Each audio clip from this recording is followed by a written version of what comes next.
for today is the famous John 3:16. Because it is Heart's Day, sabi nga nila. And I believe some of you, kumbaga majority sa atin nanggaling sa party kahapon. And that's also the Valentine's Day. So, belated happy Valentine's Day to everyone.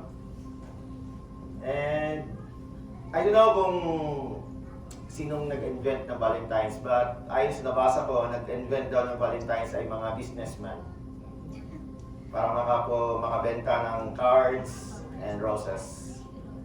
Kasi sa Bible naman, wala kang makitang word na Valentine's.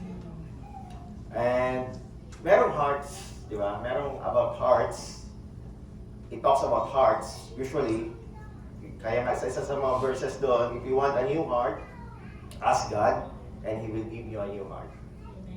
Ezekiel 36:26b, I will take the heart of stone out of your flesh and give you a new heart. But in the scripture, meron pong naka-invento ng word na Valentine. Makikita natin yan. Yan. Diba? Sa John 3:16, yung word na Valentine. So, maybe sabihin nyo, biblical ba yung Valentine? Maybe somewhat, but because it talks about the hearts. But for us Christian, every day is a Valentine's. Amen? We must give love every day. Kaya say it to your spouse, kung katabi niyo po siya ngayon, I love you. In Spanish, te amo. In Chinese, huwaini. In Ilocano, ay ayakin ka. Tama ba? With the love of the Lord. Amen. Igug mata ka. And our scripture, recite po natin ito. In count of 3, 2, 1. God so loved the world that He gave His only begotten Son, that whoever believes in Him should not perish but have everlasting life. The most famous scripture in the Bible. Sino pong hindi naka-memorize ito? Hopefully, memorize natin ito lahat. I will challenge everyone na memorize po natin ito. Kasi one day, baka ipabawal na po yung Biblia, ay alam na po natin yung John 3:16. Because John 3:16, I always use this to lead person to Christ. Kasi it talks about the gospel as well. Kaya kahapon, given an opportunity to pray, siningit po natin yung John 3:16. Amen? And I hope, as I mentioned, memorize po natin lahat ito. No exception. Si Talia nga kahapon, nag-recite din ng John 3:16. So sa Biblia, or ang ating pong topic ngayon is God's love. Sa Bible, meron pong 4 types of love. Yeah, narinig ko po yung phileo or philia. It is the love among friends, brotherly love. We have storge, between family, affection, something like that. Eros, between the spouse, romance, something. And number 4, in the most important kind of love is the agape love. God's divine love and unconditional love. And I hope and pray that in the end of this message, ma-convert po natin yung other types of love, yung storge, philia, eros into agape. Kumbaga, agape love po, lagi meron tayo towards our spouse, our family, friends, and everyone. So, it's gonna be a short message to put in our remembrance once again what kind of love the God, our Father, the faithful Creator towards us. Ano po yung mga attributes na yun? What kind of love are those? Amen? So 7 points. Number 1, of course, God's love is so extravagant. Going beyond what is deserved. Kumbaga sa slang, bongacious. Grabe, matindi. Amen? God is good? Grabe, matindi. Sagot lang, di ba? God is good? Grabe, matindi. Amen. So that, the love of God to us. In the two-letter word so, it makes a difference. Spot the difference when you say to your spouse, I love you. When you're saying, I love you so much. So there's a big difference, right? And that's the love of God to us. So much. Maybe before courting, yung mag-asawa, bago nung liligawan pa kayo, laging sinasabi ng asawa niyo, I love you so much. Nung mag-asawa na, I love you na lang. Hanggang sa wala na. Amen? Hanggang pakiramdaman na lang. Amen? Kaya sabihin natin sa ating mga asawa ngayon, I love you so much. Invisible yung partner ni Kat. Amen. So, but God doesn't say only, I love you. Right? Hindi niya sinabing, I love you, but He said, I love you, and He did something to prove His love to us. Kumbaga, love in action. Because love is a verb. We're all hell-bound before. Right? That's our condition. That's why He sent His only begotten Son for us. In John 3:1a, behold, what manner of love the Father has bestowed us. Binigay ko sa atin as a privilege, as a right, that we should be called children of God. God did something to prove His love. He demonstrated His love to us. Amen? Romans 5:8, but God demonstrates His own love toward us, that while we are still sinners, Christ died for us. So number one, God's love is extravagant. God's love is grabe matindi. Number two kind of love or type of, or the attribute of God's love is extensive. Kumbaga, far-reaching, comprehensive, thorough. For God so loved the world. Amen? Mundo. Lahat tayo. Hindi po sinabi, for God so loved the elect. Hindi po sinabing, God so loved the believers. God so loved the chosen. No. God so loved the world. Pag sinabi pong loved, is agapaw, meaning verb. Kasi yung love na isa is agape, a noun. But this one is loved. Unconditional love. No condition, no buts, no ifs, no string attached. So God doesn't only love us, believers, but the world. Amen? God's love the world unconditionally. So, naranasan niyo na bang hindi, naka-feel kayo na hindi kayo, parang wala nagmamahal sa inyo? In your past maybe? Meron ba kayong time na gano'n na parang wala nagmamahal sa akin? You know what? Pag ganyan man naramdaman nyo dati, or maybe ngayon, or maybe in the future, remember, God loves you so much. Amen? Amen. Ngayon, if you're given a chance to love the world, kaya nyo bang mahalin ang mga unlovable? Or your enemy? Or yung mga annoying person surrounds you? Kaya nyo bang mahalin? Jesus is a Jew, right? But He loves us Gentile. God loves those who knew Him and even those who don't knew Him. Amen? God loved the world so much. Kaya wag na kayong mag-think, put in your perspective that you are unlovable. Wala na po yan mga kapatid.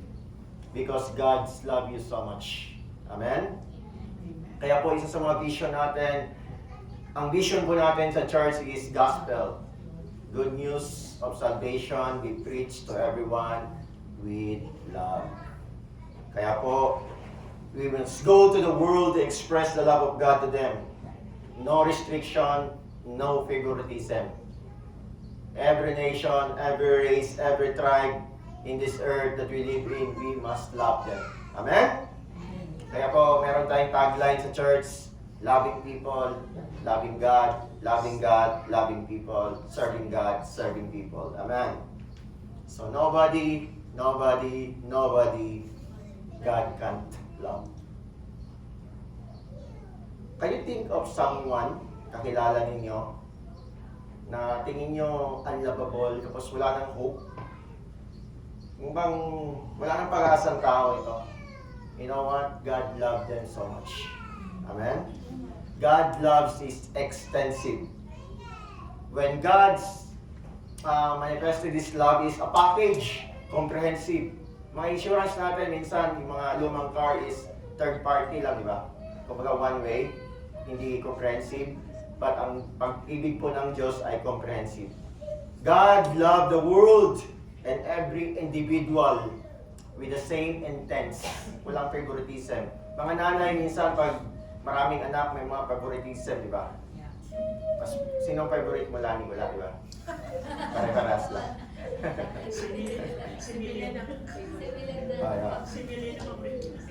But ang pag-ibig ng Lord, same intensity. Kung gaano niya kamahal ang isang anak, ganun din ang kamahal niya sa isang anak. Amen? No favoritism. Unpartial. Kaya po, malupit, di ba? Pet malu ang pag-ibig ng Diyos, di namimili. Amen? So number 3, God's love is expensive. Amen? Very high price, costly. It's free for us. Natanggap po natin ito ng free. But it cost God everything. Sending His only begotten Son. Amen? Beloved Son, unique Son, the most expensive gift He could possibly give to us. His only begotten Son. Because one day God looked from heaven, what should I do? I need to send a message to my creation, the human being. That's why in 1 John 4:9, in this, the love of God was manifested towards us, that God has sent His only begotten Son into the world, that we might live through Him. Amen? God communicated His love to us. God sent His love to us. God expressed love to us towards us through His Son, Jesus Christ. Amen? Famous, isa sa mga famous verse sa Bible, logical siya. When the scripture said, He, God, who did not spare His own Son, but delivered Him up for us all, how shall He not with Him also freely give us all things? Kumbaga, binigay na nga ng Lord ang kanyang bugtong na anak sa atin. Ano pa ba ang kanyang hindi kayang ibigay sa atin? Small things, PR, kaya yan ang bigay ng Lord. Amen? Amen. Kasi binigay niya ang kanyang anak eh. Amen? Bahay, kaya bigay ng Lord. Partner in life, huwag kayo mga lang pag-asa. Amen? Ibigay niya ng Lord. Amen? We receive the love of God freely through Jesus Christ. So ngayon, na-receive po natin to. What hinder us to express the love of God to others? Amen? So God does not spare His Son, but gave Him up for us to be saved. That's an expensive one. Amen? Expensive love. Sobrang mahal ng love ng God sa atin. Hindi po cheap, mga kapatid, ang binayaran ng Lord sa atin. His only Son. So number 4, so alam na po natin, God's love extravagant, so love. God's love extensive, the world, and expensive, sending His only begotten Son. And number 4, God's love is expansive. Kumbaga, unrestrained, free, or open. For God so loved the world that He gave His only Son, begotten Son, whosoever, in King James Version, that's include everybody. Amen?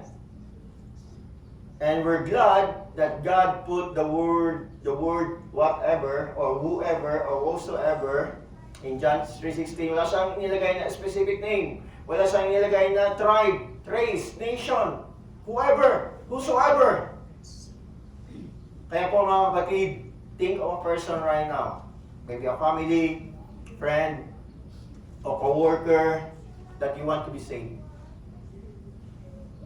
Gusto niyo ma-save. Tapos, alam niyo ba, belong siya sa tinatawag ng whoever. Amen? Whosoever.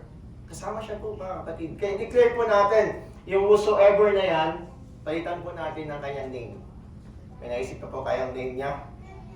So recite po natin, ang whoever, palitan po natin ng name. Amen?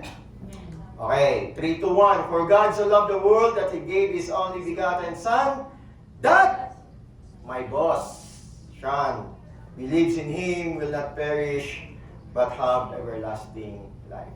Amen? Anyone alive in this planet Earth today is candidate of God's love. Hindi na po kasama yung patay. Buhay lang. Kahit pagdasal po natin yung patay, wala tayong magagawa doon. Kaya po mga kapatid, malawak ang pag-ibig ng Lord. Maging sino ka man. Amen? So why? Kaya pa may mga question tayo minsan, bakit hindi naman lahat ligtas? Hindi lahat may passport sa langit? Eh, lahat naman kaya ay mahal ng Lord. Di ba? May mga ganong question. Bakit hindi lahat mga believer? When the Bible said, it's very clear that whoever. Kaya, yung believes the word po kasi mga kapatid. Because ang God's amazing love is an exclusive love as well. Exclusive po ang pag-ibig ng Lord. Those who believe. Amen? Pag exclusive, alam niyo naman yun, di ba? Yung mga exclusive, ano ba sa Tagalog yun? Kumbaga, hindi lahat, although lahat ay mahal ng Lord, pero hindi kayang protektahan ng Lord lahat, so hindi naman tinatanggap ang kanyang pag-ibig. Amen? For God so loved the world, He gave His only begotten Son, that whoever believe, and the King James Version, it says, believe it.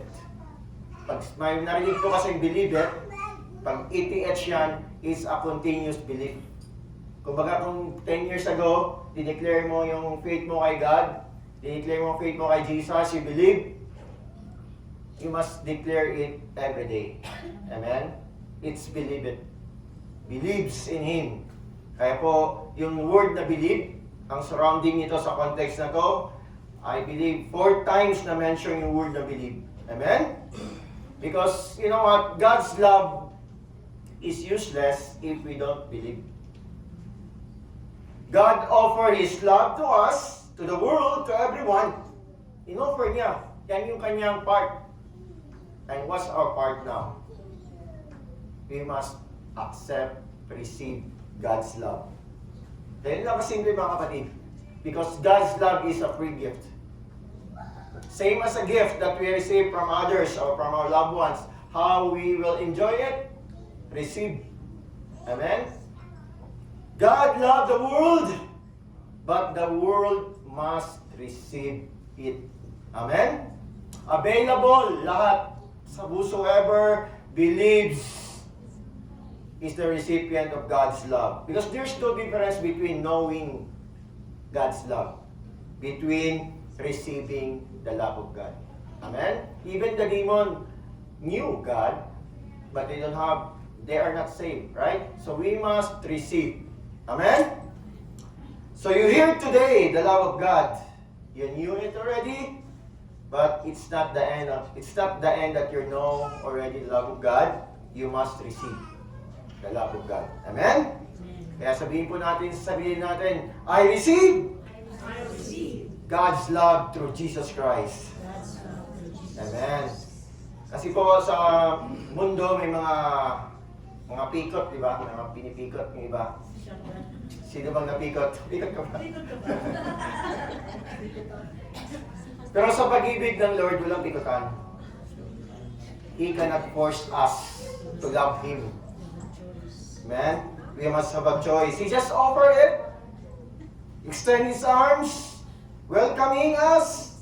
All you have to do is to believe, to accept, receive God's love to us through Jesus Christ. Ganun lang kasimple mga kapatid. Just believe. Amen? Kasi po, meron pong warning sa Bible, after po ng John 3:16 sa John 3:18, he who believes in Him is not condemned. But he who does not believe is condemned already, because he has not believed in the name of the only begotten Son of God. So may warning. Pwede natin sabihin ito habang nag-share po tayo mga kapatid. Pag hindi ka naniwala, sabi ng Biblia, you are condemned already. Amen? But those who believe, my brothers and sisters, are recipient of God's love. Exclusive po ang love ng God. Kasi alam mo, ang relationship kasi na establish ng God is God reaching the human being. Hindi po yung human being reaching God. That's religion. Right? Kasi minsan may mga religion na extend all the effort, all the good deeds, all the donations, something on left and right to reach God. No. Simple lang. God reach His people through Jesus Christ. Amen? So number 6, God's love is exceptional. Ibig sabihin extraordinary, unusually excellent, superior. Yung word na will not perish or should not perish. Amen? If we put our trust in Jesus Christ, if we believe that He came to this earth, and Jesus is the love gift to us, He died on the cross and paid the penalty of our sins, we will not perish, mga kapatid. We should not perish. The Bible is very clear. That's an exceptional, extraordinary love of God. We will not be separated from the love of God. Sa mundo, walang forever, di ba? Pero sa atin may forever. Amen? Ang pag-ibig ng Lord sa atin is forever. Amen. Amen? Walang cut off. Should not perish. When we receive God's love, we never be separated from God's love. If we truly, genuinely accepted Jesus Christ as our Lord and Savior, you receive eternal life. Amen. And ang eternal life po begin the moment you accepted Jesus Christ as your Lord and Savior. Hindi po magsimula yan yung pagkamatay natin, no. The eternal life begins the moment you receive Jesus Christ as your Lord and Savior. Amen? Not after physical death. The Bible is very clear, Romans 3:38-39, for I am persuaded that neither death, nor life, nor angels, nor principalities, nor power, nor things present, nor things to come, nor height, nor depth, nor any created thing shall be able to separate us from the love of God which is in Christ Jesus our Lord. Amen? I'm not preaching once saved, always saved, but I'm preaching once truly saved, always saved. Once in Christ, always in Christ. Amen?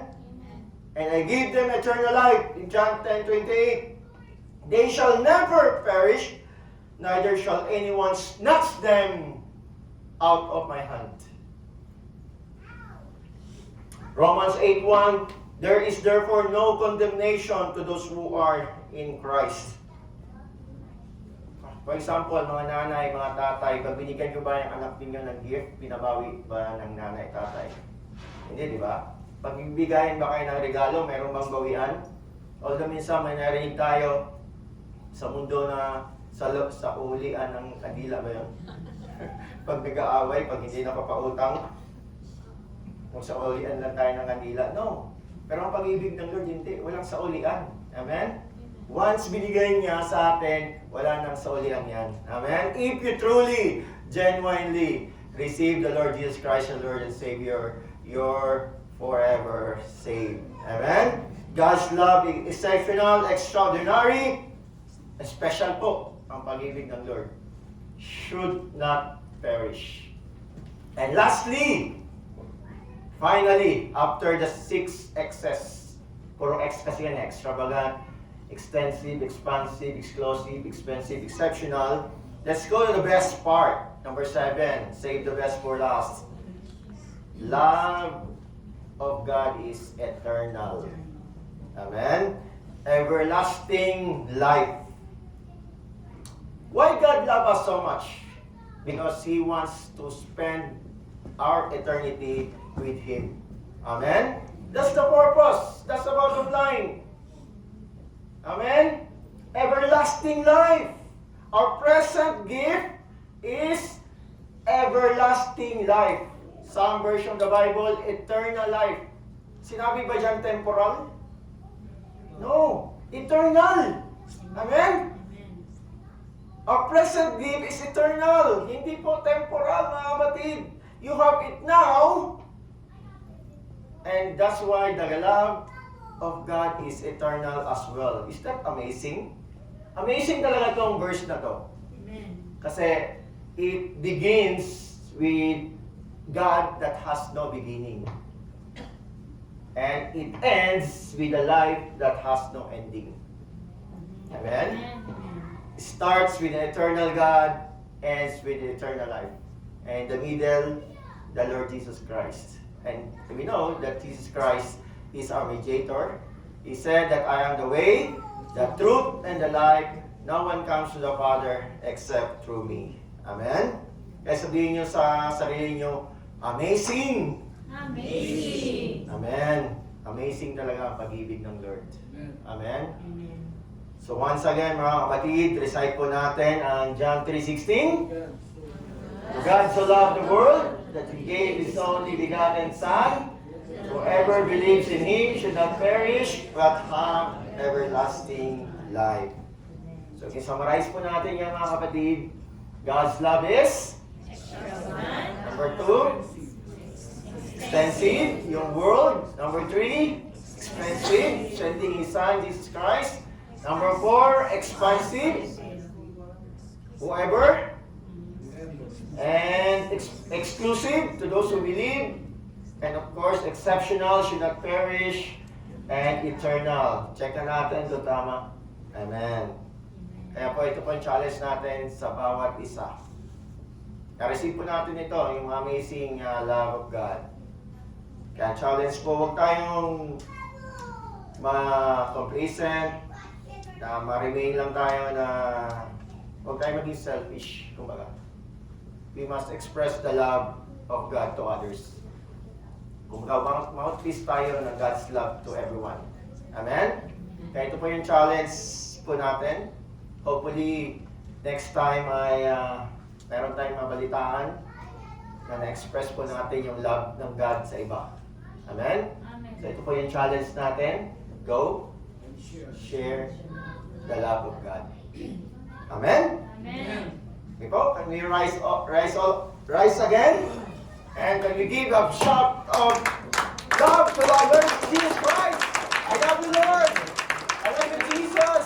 I love you, Holy Spirit. Hindi po kami, Panginoon, maging complacent lang, Lord God, maging selfish na we receive the God's love already. Lord, we wanna express this love to others as well. God, salamat po sa pag-ibig niyo po sa amin. Na hindi lang words, Lord God, but you manifested it to us. You demonstrated your love to us through Jesus Christ. We all know that the wages of sin is death. Kaya po dati, ang situation po namin, Lord God, dapat po kaming parusahan dahil sa aming mga kasalanan. But because you love us so much, God, you sent your only begotten Son to us and die on our behalf. Wow. What a great exchange in the cross. Na kami dapat yung ma-crucified, Lord God, dahil sa aming mga kasalanan, consciously, unconsciously, kasalanan sa paggawa at dahil hindi sa paggawa, Lord God, you sent your only begotten Son, Jesus, to be the payment for the penalty of our sins. Salamat, Panginoon. We really appreciate the love of God. Lord, dahil po dyan, as a return, Panginoon, yung pasalamat namin dahil kami po iniligtas yung Panginoon, we're gonna serve you. We're gonna put this love into action, Lord God. Lord, we will not put into action to add what you finish in the cross, Lord God. No, Lord God, because your death on the cross, Lord God, is the gospel. Your death, your burial, your resurrection, Lord God, is enough already. Your ginagawa po namin mga good deeds, good works, Lord God, is just a manifestation of our love to you. Because you saved us, Lord God. Lord, tulungan niyo po kami malagay po sa aming perspective, Panginoon, that we are saved by grace through faith alone. Not by our good works. Kaya wala po kaming dapat ipagmayabang, Panginoon, dahil ganito, ganyan ang ginagawa po namin. No, God. You're so good, God, because you level the saving field, Panginoon. Unpartial, no favoritism, Lord God, rich or poor, young or old, Lord God. Same salvation process, Lord God. Just believe. And we believe you, God. We believe Jesus Christ that died for our sin. We believe Jesus Christ that buried on 3 days, and on the 3rd day, Lord God, rose up. We believe this, Lord God, because that's the example that one day, Lord God, we're gonna be resurrected as well. And salamat, Panginoon, sa lugar, sa langit, na inandayan po sa amin. And Lord God, every day, Lord God, we can express our belief in you. Lord, tulungan niyo mo ang bawat isa, Panginoon, na hindi po kami ma-distract with other circumstances that we are having right now. The problems, the trials, the suffering, Lord God, will not distract us to believe in you. Panghawakan po namin yung pangako, Lord God, that you will never leave us, you will never forsake us. Thank you so much, God, that meron na po kaming lugar sa langit. Salamat, Panginoon. Salamat, Jesus. And salamat po at hindi po kami na-remain orphan. So, umakyat sa langit ang Panginoong Jesus. You send us a helper, a comforter, Panginoon, in the form of the Holy Spirit. Salamat, Holy Spirit, in dwelling in us, in living in us. At dalahin po namin, mamanifest po yung fruit of the Spirit sa amin, Lord God. Una-una, meron pong love, meron pong joy, peace, long-suffering, kindness, goodness, faithfulness, gentleness, self-control will always manifest in our lives, Lord God. The fruitfulness, Panginoon, out of our faithfulness unto you. Salamat, Lord God. As we raise our hands towards heaven, with expectant and excited hearts,